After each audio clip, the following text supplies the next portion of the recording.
In the grand gardens of the sprawling estate, among manicured hedges and marble fountains, no one perceived that the unassuming laborer in worn boots carried a hidden authority far greater than any of the well-heeled guests.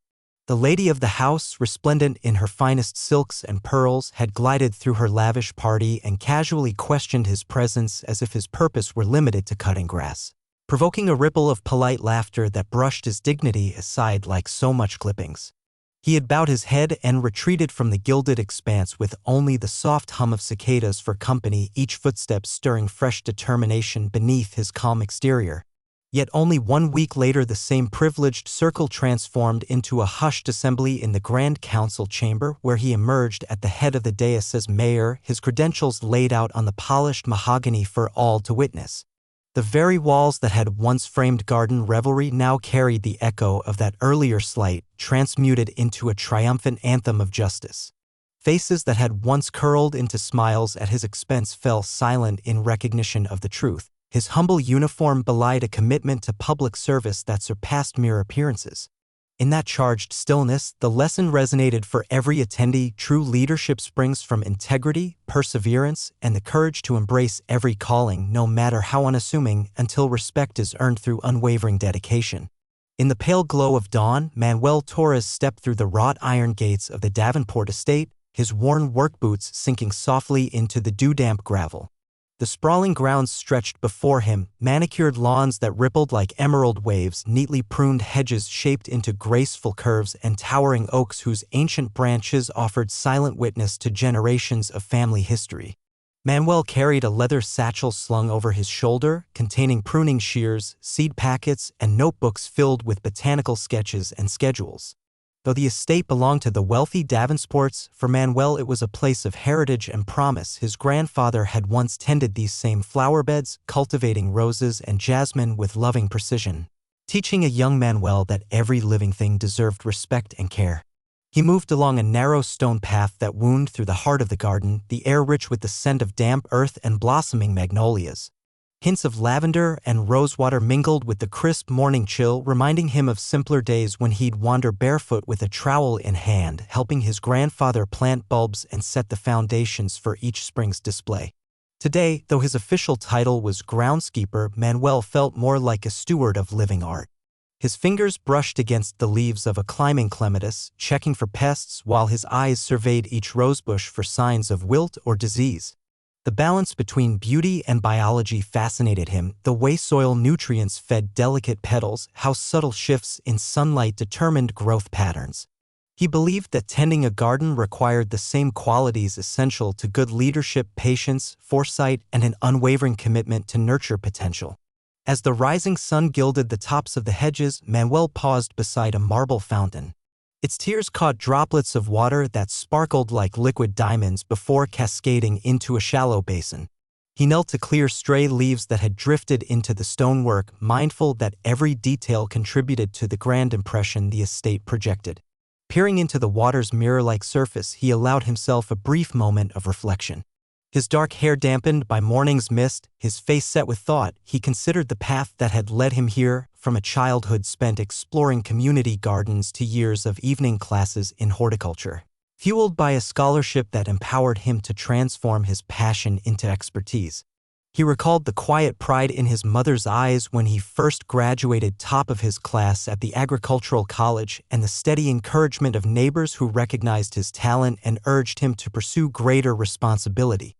Above him, the distant hum of arriving guests signaled the start of the estate's day. A black luxury sedan pulled up to the circular drive, its tires whispering over brick pavers. Manuel rose and gathered his tools, placing each neatly into his satchel. He straightened the collar of his faded work shirt, smoothing soil from its cuff before stepping back onto the pathway.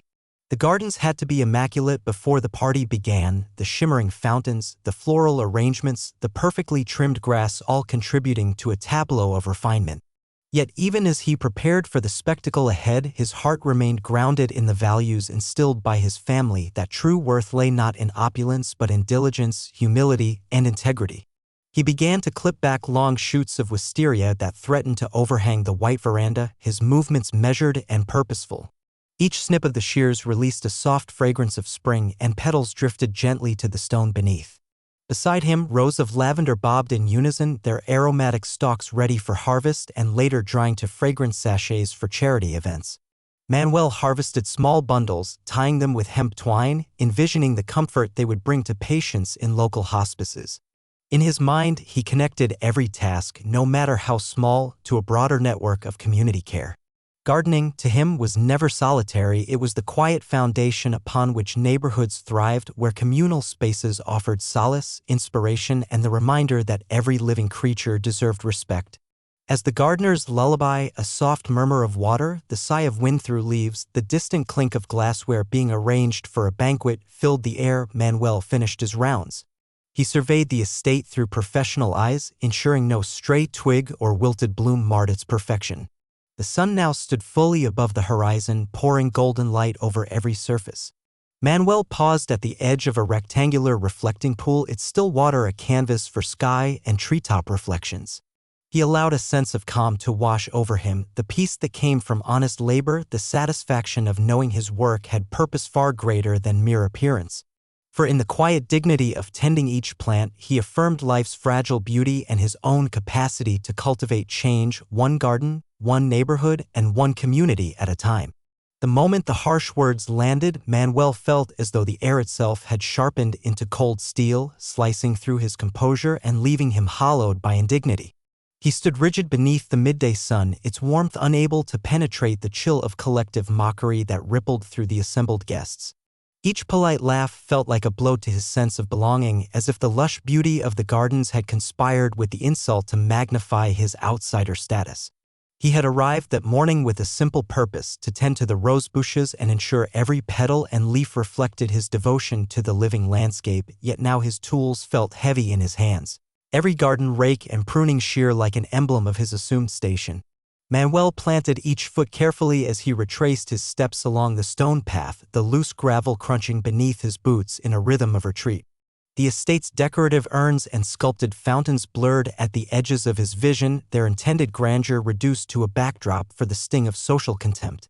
He navigated past the towering topiaries and trimmed boxwoods without pausing, determined to remove himself from the epicenter of humiliation.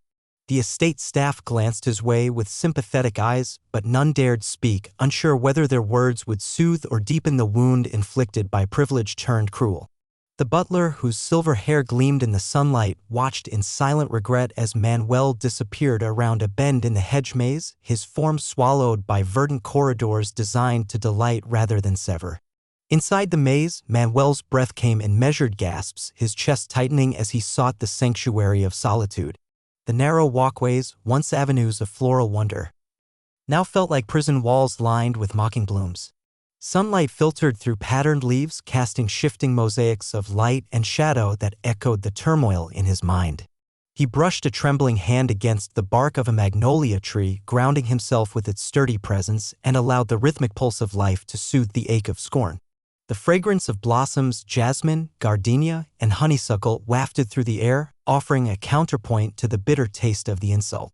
Each inhalation reminded him of his heritage, of the generations who had coaxed beauty from stubborn soil, and of the dignity inherent in honest toil. Gradually, the acute pain of the moment softened into a dull throb, and with it came a spark of determination. Manuel found a secluded bench carved from weathered stone, its surface cool and rough beneath his fingers. He sat, closing his eyes against the rising dizziness of shame, and let memories drift in.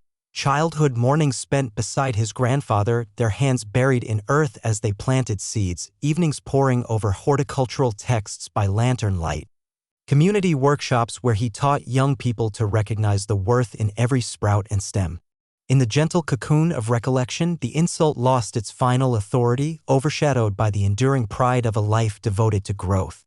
When Manuel opened his eyes again, the hedge maze had shifted in light. The afternoon sun angled through the foliage, illuminating a path of golden dust particles that drifted like specks of hope. He rose, smoothing soil from his gloves, and set his jaw against the memory of derision. The rest of the day unfolded in quiet purpose. He returned to the rose garden and methodically trimmed faded blossoms, each snip a reaffirmation of his craft. As he worked, he guided the gardens away from disarray, ensuring that every horizontal branch, every curling tendril, found its place within the living composition. The physical labor grounded him, its tangible outcomes a testament to his expertise and passion, elements that no amount of arrogant scorn could diminish. As dusk approached and the estate's lanterns flickered to life, Manuel paused once more at the entrance gates. The shadows lengthened across the drive, and he allowed himself a final glance back at the manicured grounds. The estate no longer represented merely a stage for privilege, but a canvas where his devotion had written a story of resilience. He unshouldered his satchel, feeling lighter in body and in spirit. With measured steps, he walked away from the iron gates, the rhythmic cadence of his boot heels echoing resolve rather than retreat.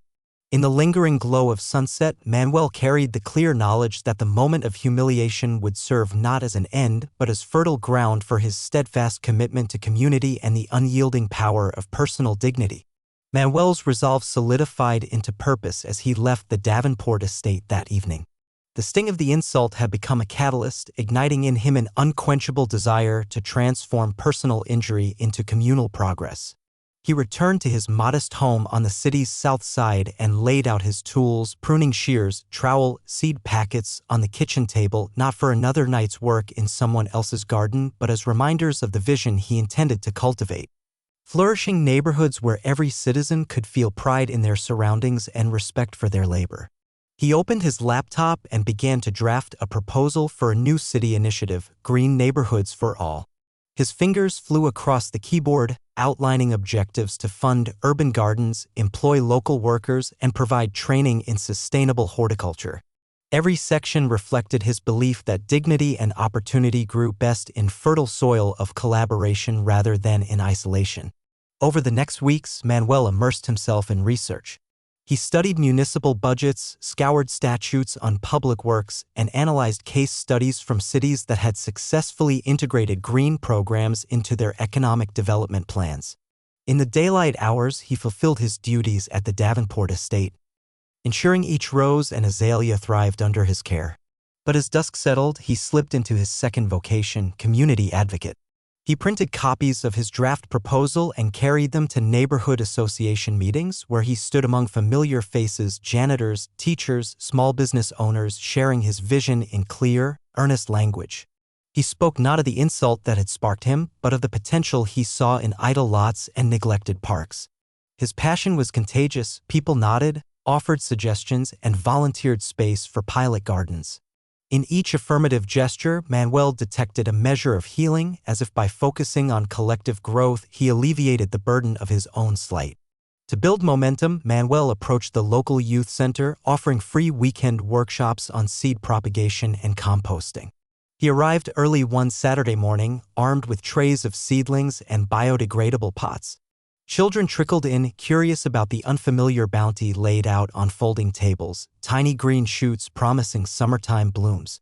Manuel guided each child's hands to gently place young plants into soil, explaining how roots reached down for nutrients just as communities needed solidarity to thrive.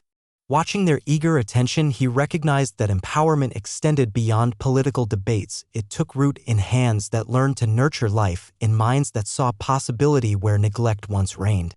Meanwhile, Manuel befriended council members sympathetic to his cause.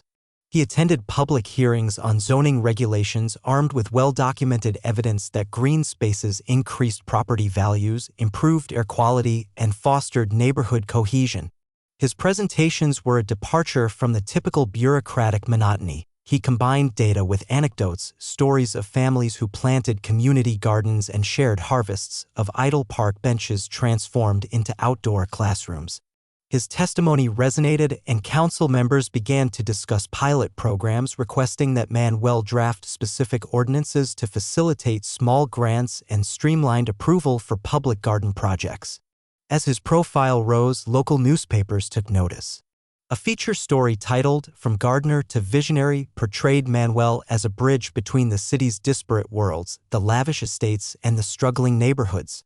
Photographs captured him kneeling beside raised beds in a vacant lot, sleeves rolled up, hands in soil, a smile of quiet pride lighting his face. The article highlighted his background, scholarship-supported education in horticulture, and quoted community members praising his dedication. Manuel read the piece with a mix of satisfaction and humility, aware that his true work had only just begun. Emboldened by these successes, Manuel resolved to extend his influence through elected office. He petitioned to appear on the ballot for a seat on the city council, submitting nominating signatures gathered from neighbors who had witnessed his efforts firsthand. Campaigning demanded a new set of skills: organizing volunteers, managing modest funds, and navigating the logistics of public outreach. He hosted small gatherings in community centers and local parks where he shared his platform, expanding green spaces, improving job training in trades like horticulture and arboriculture, and ensuring that city resources served all districts equally. He listened to concerns about crime, housing, and education, weaving these issues into his environmental agenda to present a holistic vision of urban renewal. Election night arrived amid a swirl of anticipation. Manuel stood with supporters in a rented storefront that doubled as his campaign headquarters. When the results were announced and his name was called among the winners, the room erupted in applause and cheers. He stepped forward to accept congratulations, his gaze sweeping the crowd, those who had once laughed at him, those who had quietly supported him, and even a few unfamiliar faces drawn by his reputation for integrity. In that moment, the burden of his earlier humiliation lifted entirely, replaced by a sense of collective triumph. He raised his hand in gratitude, recognizing that the power he now held was not a mantle of authority to be wielded for ego, but a responsibility to foster the same dignity in others that he had fought to reclaim for himself. As the new council member, Manuel took his oath of office in City Hall, the very chamber where he had once revealed his identity as mayor in seedling form. Now, seated among other council members, he no longer needed credentials to prove his worth. His record of action spoke volumes. Funds allocated for community gardens, ordinances passed to protect workers' rights, and neighborhood committees empowered to direct local improvements. Each decision he made reflected a lesson learned in the hush of that garden party. The lesson that respect blossoms when people recognize the value in every role, from the gardener who tends the earth to the official who shapes public policy. And though Manuel's new title granted him formal authority, he carried forward the humble stewardship learned amidst roses and hedges, ensuring that the city he served would continue to grow in beauty, equity, and the shared promise of opportunity for all. Manuel approached his new responsibilities with the same meticulous care he once reserved for each budding bloom, waking before dawn to review city reports and neighborhood petitions before the sun touched the horizon. His mornings began with a visit to the municipal greenhouse, where seedlings destined for community plots thrived under his supervision. He gently assessed their hydration levels and adjusted the irrigation schedule to match seasonal needs. By mid-morning, he convened meetings in the council conference room, its long mahogany table lined with folders containing drafts of the green neighborhoods for all ordinance, budget analyses, and spatial plans for vacant lots. He guided urban planners in mapping underutilized parcels of land that could be converted into demonstration gardens, ensuring each site was accessible by public transportation and equipped with water sources and storage sheds. Manuel insisted on collaborating with local landscapers, labor unions, and school districts to create apprenticeship programs that would train residents in horticulture, arboriculture, and sustainable land management, forging a pipeline of skilled workers who would both maintain and benefit from the new green spaces. In the afternoons, Manuel visited neighborhoods across the city's south and east sides, stepping from one vacant lot to the next with clipboard in hand, measuring its dimensions, noting soil quality, and mentally envisioning rows of native wildflowers, raised beds overflowing with vegetables, and shaded seating areas where families could gather. He consulted with block captains and senior center coordinators, listening intently as they described their aspirations for communal gathering places and youth mentorship programs. When he encountered resistance, concerns about maintenance costs, or fears of increased foot traffic, he outlined phased implementation plans and pilot funding measures that provided modest stipends for local caretakers, demonstrating how the initiative would strengthen social bonds rather than strain resources. He collected signatures for grant applications, coordinated volunteer planting days with nonprofit partners, and scheduled educational workshops at libraries to teach composting techniques that reduced household waste while nourishing community soils. As evening settled, Manuel returned to City Hall to host open office hours, welcoming constituents who sought guidance on land leases, microgrant applications, or environmental education for their children's schools. He filed reports summarizing emerging best practices from urban agriculture conferences he attended, sharing innovative approaches such as rooftop gardens and rainwater harvesting systems that could be piloted in council districts. He authorized pilot installations of companion planting schemes to deter pests naturally, saving municipal funds on chemical treatments and reinforcing the program's ecological ethos. His staff drafted promotional materials in both English and Spanish, ensuring that informational flyers and social media posts reached the city's diverse populations, reflecting his commitment to inclusive participation. On weekends, Manuel oversaw the official launch of the first 5 community gardens under the new ordinance. He walked among wooden planters filled with veteran residents' heirloom vegetables, greeting school children discovering the texture of basil leaves and the bright hue of cherry tomatoes for the first time. He watched as volunteers laid stepping stones to create accessible pathways, and he inspected benches handcrafted by local carpenters, each piece signed with the artisan's name as a symbol of ownership and pride.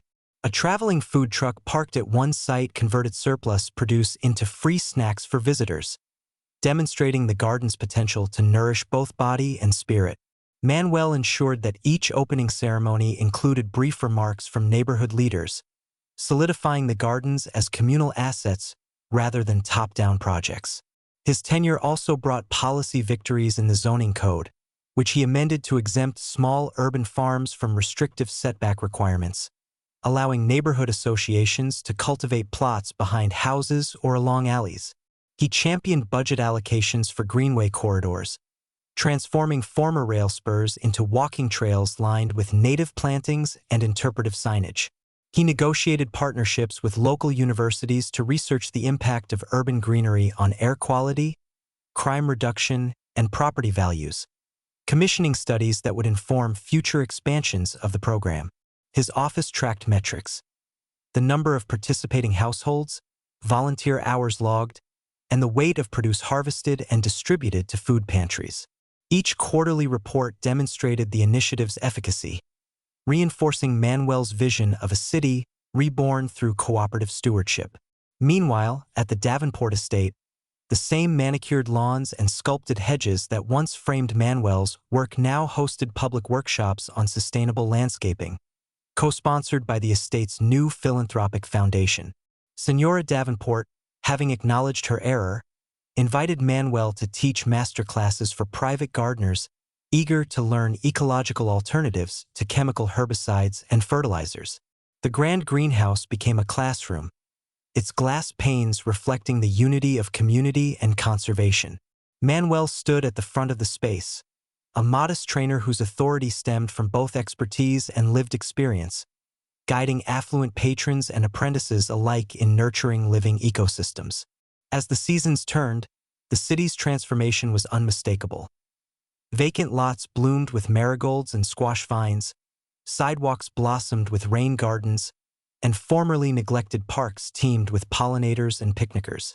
Manuel's name became synonymous with civic renewal, not by virtue of title alone, but through relentless attention to detail, unwavering commitment to inclusive opportunity, and the humble recognition that no garden and no community could flourish without the hands and hearts of those who tended it. In every pollard tree, every thriving planter box, Manuel saw the promise of an urban landscape remade by collaboration, proving that the dignity of labor and the stewardship of living things can reshape not only land but the spirit of a city. The council chamber was awash in late afternoon light filtering through tall windows framed by heavy drapes, casting long shadows across rows of polished oak benches. Manuel Torres sat at the center of the semicircular dais, the mayor's nameplate gleaming in brass before him. His suit was immaculately pressed, his posture calm and assured, a far cry from the dusty work clothes he had worn in the estate gardens. Around him, council members conferred quietly, leafing through agenda packets that outlined zoning revisions and community grants. Visibly impressed constituents filled the gallery, their expressions a mix of anticipation and respect. At the rear, seated on an elevated platform reserved for special guests, sat Senora Davenport, her couture gown sparkling faintly under the chandelier. She scanned the room with an air of entitlement, unaware that the man she had dismissed days before now held the gavel that would shape policy affecting every acre of her property. The meeting commenced with routine business: budget approvals, public works updates, and reports on infrastructure. Manuel listened attentively, acknowledging each presenter with a subtle nod. When the time came to introduce the proposal on estates-owned landscaping permits, he rose effortlessly, pressing the wood of the desk with both hands. His voice, amplified by the chamber's acoustics, resonated without a hint of triumph. He outlined a framework requiring certification for all professional gardeners and a fair minimum wage for ground crews, emphasizing environmental protections and worker rights. He described how these measures would strengthen the city's economy, improve aesthetic standards, and foster equity across social strata. As he spoke, his gaze swept the assembled delegates and landed momentarily on Senora Davenport, who leaned forward, her eyebrows arching in curiosity. His tone remained measured, the language precise, each point buttressed by data and precedent rather than personal grievance. Once Manuel concluded, the mayor's gavel tapped 3 times, signaling the floor was open for public comments. The room held its breath until Senora Davenport rose from her seat. She advanced along the side aisle, her posture rigid, drawing startled glances from neighbors and local reporters perched with cameras. She carried herself as if reclaiming her domain, but the hush that fell over the gallery suggested she sensed the shift in power. She moved into the aisle nearest Manuel's station and addressed the council without raising her voice. The microphone captured her challenge, who had assumed the authority to lecture her on labor standards and landscaping protocols. The weight of her presence pressed against the chamber's formality, yet Manuel remained seated, his expression composed.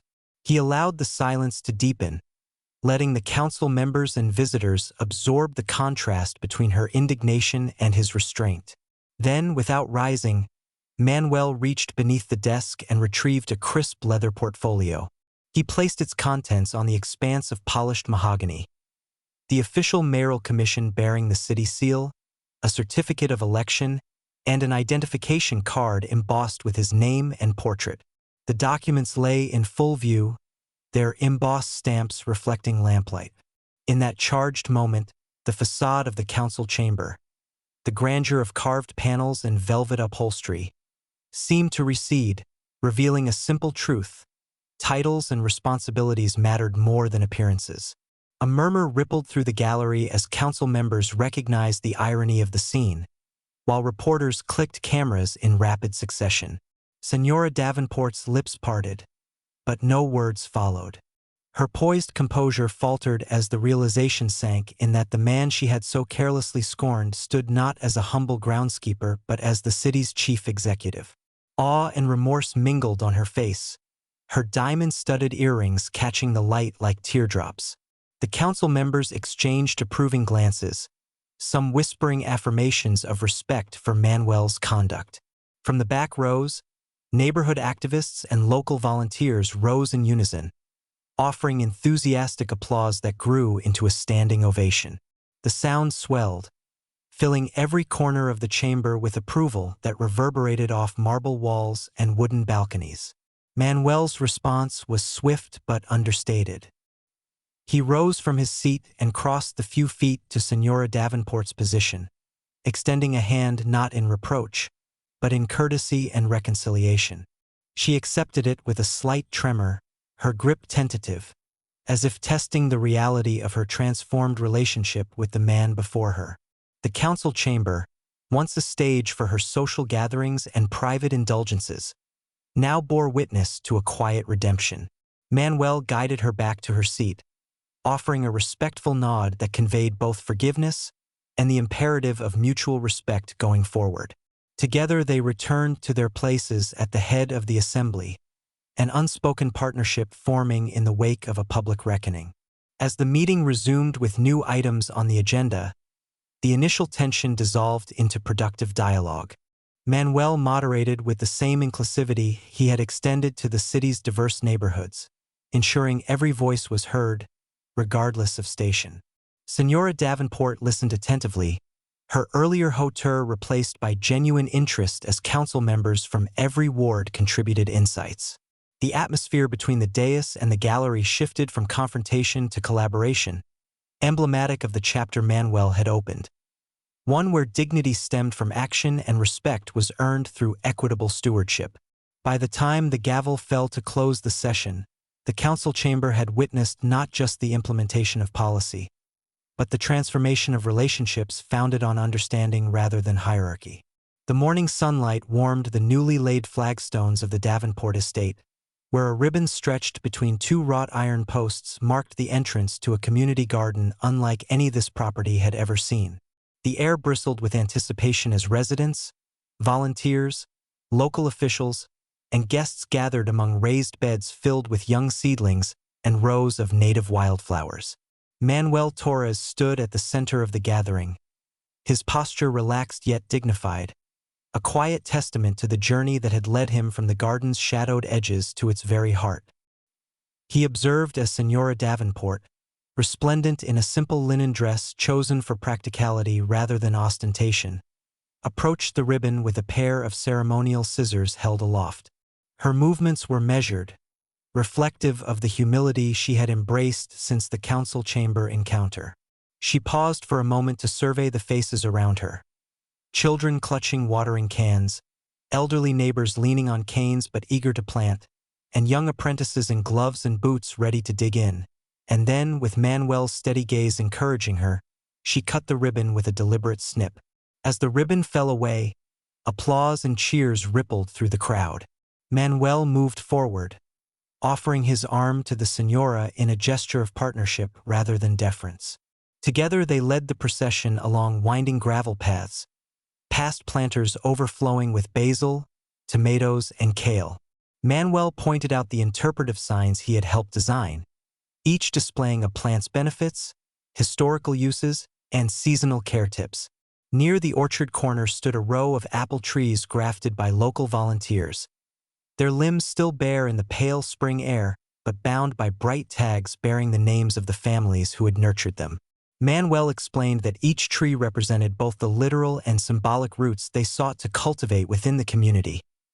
Roots of belonging, shared purpose, and mutual support. Groups fanned out to different workstations, where Senora Davenport joined elders teaching children how to transplant seedlings and council aides distributing composted soil for the raised beds. Manuel circulated among them, offering advice on irrigation, pest management, and crop rotation, his expertise flowing freely without reservation.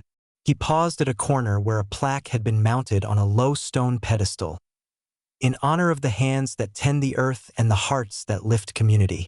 The inscription glowed softly in the sunlight, embodying the spirit of the project and serving as a permanent reminder of the collaborative effort it took to transform privilege into service. By midday, the garden had taken on the lively hum of communal activity. Laughter erupted as one child discovered a ladybug resting on a leaf, and neighbors exchanged recipes for homemade salsa using just plucked peppers. Manuel's protégés led mini-tours for visiting journalists, explaining how green spaces improved air quality, provided fresh produce to food pantries, and offered therapeutic benefits for mental health. Senora Davenport joined one group, sharing how her initial arrogance had given way to genuine appreciation for the labor she had once dismissed. Her voice, earnest and unguarded, conveyed more impact than any prepared statement. She spoke of the lessons she had learned from Manuel's unwavering commitment and from witnessing the dignity with which local workers treated every plant. As shadows lengthened and the celebration wound down, Manuel gathered the garden's core team beneath a young maple tree, its emerging leaves a promise of the seasons to come. He thanked each volunteer, gardener, and official for their contributions, emphasizing that the garden's success belonged to every person who had turned soil, offered encouragement, or simply carried water in a small bucket. He reminded them that the site was not a static monument but a living, evolving space that would require ongoing care, creativity, and community oversight. His closing words underscored the journey from exclusion to inclusion. True leadership, he said, arises when those who serve lead with empathy, when dignity is affirmed in the act of labor, and when privilege is redirected toward collective uplift. As dusk settled, Manuel lingered by the fountain where he had once knelt to sweep fallen petals from its marble rim. Now it stood surrounded by vibrant plantings and conversation rather than silent grandeur. He rested a hand on the edge of the basin, its water still shimmering, and allowed himself a moment of quiet reflection. The estate's mansion loomed behind him, its terraces no longer private domains but vantage points for shared community gatherings. He recognized that the transformation he had shepherded extended far beyond policy and gardens. It reshaped relationships, dismantled prejudices, and sowed the seeds of mutual respect.